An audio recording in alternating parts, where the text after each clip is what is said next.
Hey guys, welcome back to Bunny Igloo, welcome back to the van. If you're new here, welcome. We do all sorts of things, enjoy. And if you're a returning subscriber, thank you so much for staying and we love you. It's a little bit windy today, so hopefully you won't be able to tell all the shaking and the blowing and the...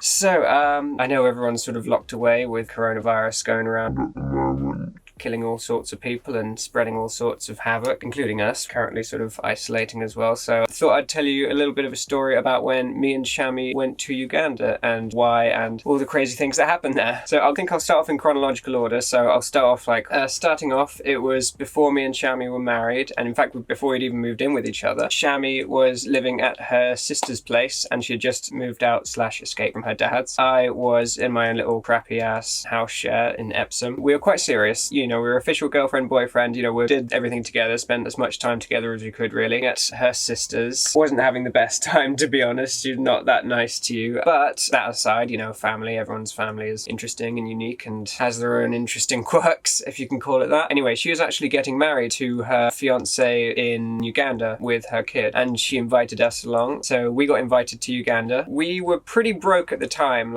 we had a little bit of money between us and we were struggling a little bit. We both had reasonably sort of crappy jobs, and Shami was at uni where, and everyone's poor at uni. But we'd managed to scrape together about the £800 it cost for both of us to have a return trip to Uganda on that date, which drained all of our finances, which is terrifying. But we did it, we bought the tickets, and that was in October, I believe. And then fast forward a whole bunch of months, fast forward, me and Shami have moved into an apartment together, a really nice looking apartment actually, in central Kingston, and we were having a good old time, and it was December, getting ready to go to Uganda. We were even broker by this point. Things were really, really tight, but nonetheless, we were excited to go, packed up all our stuff, set off the journey. So it was from Gatwick Airport to, I think, an 18-hour flight to Turkey, which is then another 8-hour flight to Entebbe Airport in Uganda, and then sort of a 5-hour drive to Kampala in Uganda, which is where Shami's family is. The flight, we got not a wink of sleep because we happened to have a baby who was also going to Uganda right in front of us, screaming the entire time, which isn't the baby's fault. Babies are babies, but also not good for the psyche of anyone within 20 feet of that baby. And we happened to get that same baby on the way back, which is some amazing luck, in the seat right in front of us, which was still traumatizing thinking back. And this is my perspective, by the way. We're thinking, I'll tell my perspective of going to Africa with Shami, and she'll tell her own perspective as well. Because we actually went to slightly different places briefly and saw slightly different people while we were there, though I was with her for the vast majority of the time. And I remember getting off the plane, and it was actually nighttime, but the heat was unbelievable. It's never been so warm at night in the UK before, ever. And it was so dry and so hot, and there's so much red dust everywhere. That's the thing of Uganda I never didn't realize, but all of the earth is red and so dusty, but even the air smelt different. Even the moon in the sky, it was bright orange rather than sort of bluish white like it is over here, which is quite interesting. So yeah, we at the airport coming out, me and Shami, we met some of her family, which was her mum, her mum's husband, her brother. It was actually the first time she'd seen her mum since she was 12, I believe, because that's when she actually left Uganda, which was it was a really nice emotional reunion. Sorry, I keep looking over that way. I'm just looking at Shami. Yeah, she's not very vocal, but I'm just looking at her because I'm having all these memories and it makes me want to smile at her. And they'd hired a Land Rover for us coming so that we could travel around reasonably easily. And it was actually really scary because car rental standards, they're a little bit different there. And there was no seats, some of the seats were missing. There was no seat belt. And I was just sort of on the journey, just we paid for the hired car for them to have for the whole duration there. Yeah, that was a 5-hour journey, but on the journey we were given snacks, fried grasshoppers, which is something I was initially kind of terrified of because I've never really eaten insects before. But it's actually a delicacy over there, and Shami was absolutely loving them. She was eating them just...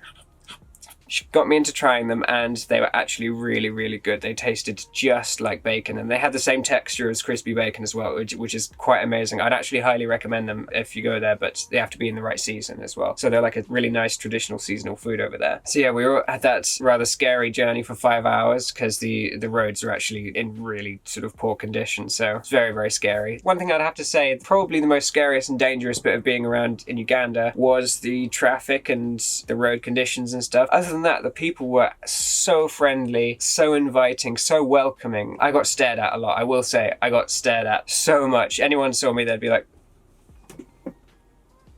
Or they'd be like, Muzungu, Muzungu. Which means white man. They tell me in a non-insulting way, but like I heard it all sorts of interesting ways there. In fact, at one point I got a whole flock of kids following me around saying, hi Muzungu, or like, bye Muzungu, as I was leaving, which is very, very cute. I waved, said hello to some of them. It was very, very cute. I couldn't actually speak any Luganda, which is the native language there, primary one anyway, which is unfortunate. I could just about say, give me a glass of water, but the word water is so similar to the word shit that I kept mixing it up and making everyone laugh at me. It was a little bit embarrassing, but that's fine. But honestly, her family was so nice and so welcoming, and the house was absolutely lovely as well. Actually, the cooking was really, really good. I'm a little bit of a picky eater, so I was worried that I wouldn't be able to eat that much, but I actually did really well. We had samosas for breakfast, we had nice chapatis, and there were tilapia fish. It's all really, really good food, and it's almost entirely vegetarian as well. They have beef and fish and stuff around, but you could have a really nice balanced vegetarian/vegan diet there. It was really, really impressive. And also there's fruit growing everywhere. You could just walk up to a tree and have a full meal. It's unbelievable. For the first week there, it was actually a week until the wedding when we arrived. So we went around getting prepared. I got sort of a special, it's called a kanzu, which we might have a picture of it. I'll see if I can put it up here. But it's just like a long sort of white robe, which is what you're meant to wear when you go to a wedding. We went around to sort of some villages. We bought one of those from some of the people who made them, which is actually really impressive quality. Also, the entire time I was feeling extremely self-conscious. In fact, we both were, because we had gotten really, really fat. I mean, like, the fattest I've ever been in my life, and I'm pretty sure the fattest Shami's ever been, not to insult your wifey. But yeah, we were really, really chubby chubster, and I'm pretty sure we have photos somewhere. Oh, in fact, yeah, we've had those pictures up on the channel before. How we gained weight and lost weight. Anyway, we were at the peak of our weight then for whatever reason, and no one really mentioned anything to me, but everyone kept calling Shamim fat, just like, oh my god, you're so fat. Like, we'd meet someone like one of her aunts or one of her mum's friends or whatever. It's like, oh my god, you're so fat. What happened? And it's like, it's so blatant. I've never seen that in my entire life, and it was honestly like destroying Shami's mental health and like self-esteem, because like that was all anyone would talk about, and it was awful. Oh yeah, that was very, very sad. So we actually spent quite a lot of the time shut in at Shami's mum's place, which is sort of had become our comfort zone, and we were just spending time with them. We brought them over sort of some wine and some snacks and treats and all sorts of stuff from England, which Shami's mum loved. We had a really good time with her. We got a little bit tipsy with her, which is really fun. Went around on her husband's motorbike, me, Shami, and then me clung to the back all on one motorbike, which got me even more stares. Everyone was honestly staring so much. Yeah, so we were doing all sorts of things, but unfortunately we didn't manage to go on safari or anything like that, because we were mainly there for the wedding, and we were also totally broke and, using up the data on our phone, but obviously having to get a data plan from Uganda, and so you kept using up all your credit, and so we'd have to spend like the last tenner we had, on our phone stuff, which was really, really stressful, because you can only look up certain things. You only have very limited data, which is just a whole thing of stress. Yeah, so a week went by. It was so hot, but we started adapting pretty well, and it was actually the night before the wedding. We went to a wedding party with pretty much everyone who was going. There was hundreds of people, I think. It must have been at least 100. It was like this whole compound place was everyone was dancing to like insanely loud music to a live band, and it was such amazing vibes. And Shami's sister was there, completely wasted the night before the wedding, and we were meant to be staying there. It was actually quite a long journey from Kampala where we actually were, so we were exhausted and we needed to sleep, and so they just took us around to sort of a little cabin nearish the stage, which was still booming with music. The walls were shaking and dust was being shaken loose just from the amount of music, and there was just a filthy brown diarrhea stained mattress that was just laid on the floor, which we were supposed to stay on. Then she went off to carry on, dancing and drinking, etc., and we were just staring at this mattress. The whole area kind of smelled like pee, and the mattress was stained brown and filthy, and it was just, we just couldn't. It was just unbelievable. Like, we would have gotten sick if we'd stayed there. And like I was saying earlier, everyone just kept calling Shami fat. Like, anyone we'd try and socialize or meet with or say hello to would just be like, oh my god, you're so fat, you're so fat. And we were just so sick of it by this point. No one was being nice to Shami at all. Yeah, so with this filthy ass bed, which we just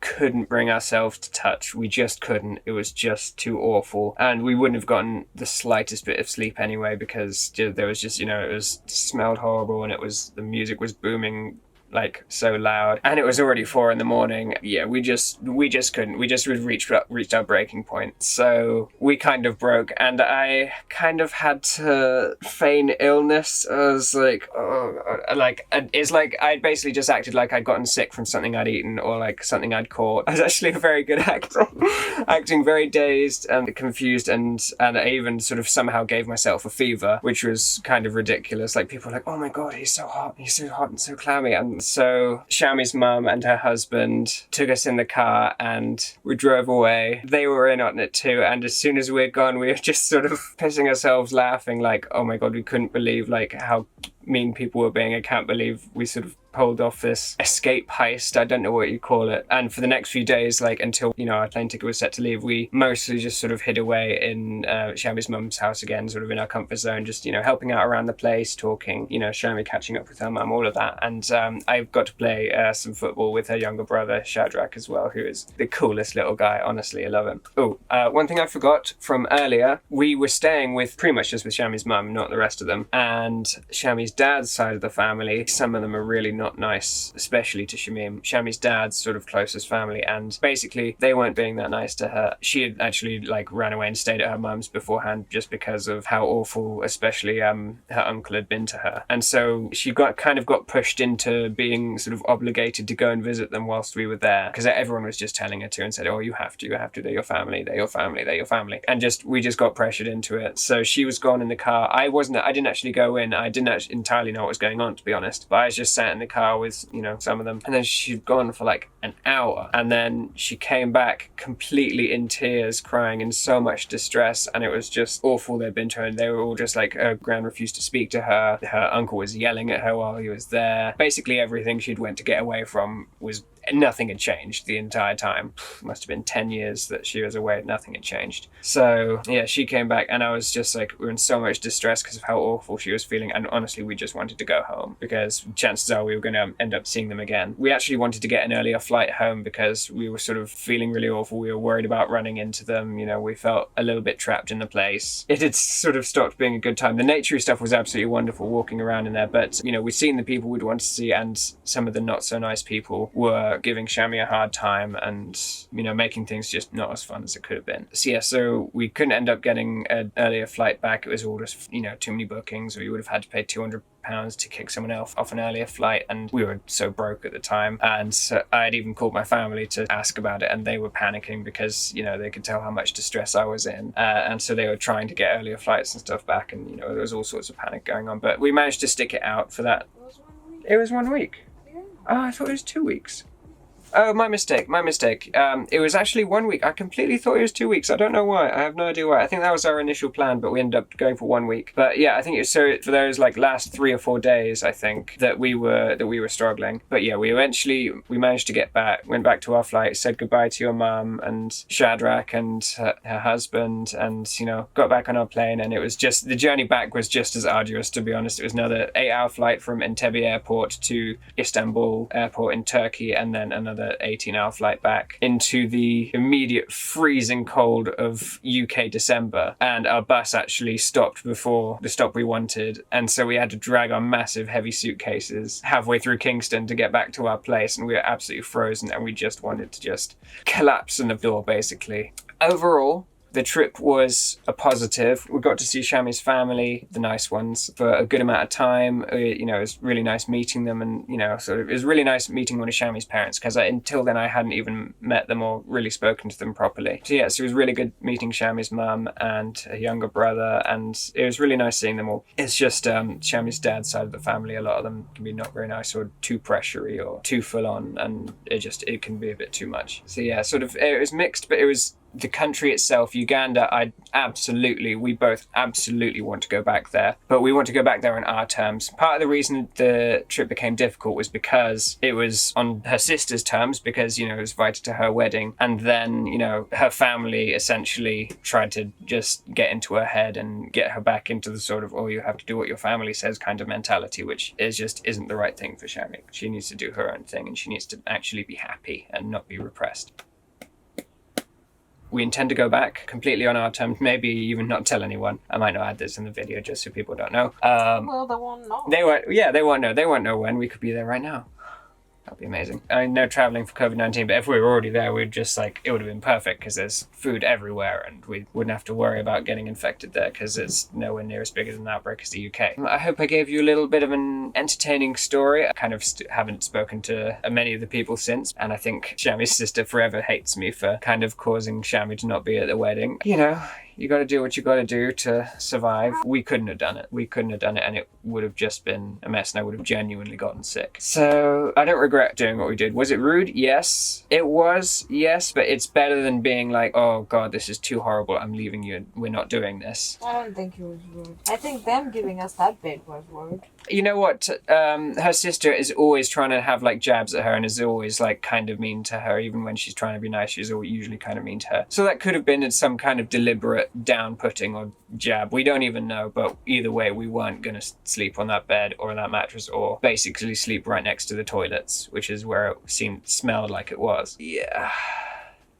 We love the nature of Uganda. We've got to see a little bit of Lake Victoria, which is awesome. Traveling through it, it was absolutely beautiful. We even took some really nice pictures, saw some nice wildlife, and I want to go back on our terms. I think that's pretty much it for my perspective of the journey. I'm sure you'll hear Shammy's soon, but I'm going to be putting this one out first. I hope you guys enjoyed. I hope it gave you a little bit of company or entertainment whilst everyone's cooped up inside their homes and not really going on any kind of adventures, and traveling across the planet has basically stopped. By the way, guys, we haven't really said it that much, but we have a Patreon, and it's patreon.com/bunnyigloo. It's a bit empty at the moment because we've got no one on there and it's just crickets. But as soon as we start getting people on there, start getting some kind of response, we are going to be creating extra content for you guys. We're going to be making merch. We're going to be showing you our art and do some live streams for you guys, and it's going to be awesome. And so if you want to support us, keep us doing this on a full-time basis, that would be absolutely amazing. And also, don't forget to subscribe, hit the notification bell. Don't forget to like and comment. We love replying to comments, and we really want to hear what you guys think. Have you ever been to Africa? If so, then why did you go? How was your experience? And do you get into any interesting misadventures like we did while we were there? And let us know in the comments. And I hope you guys enjoyed, cooped up in the little bubbles. And I'll see you in the next one. Thank you very much, guys. Bye-bye.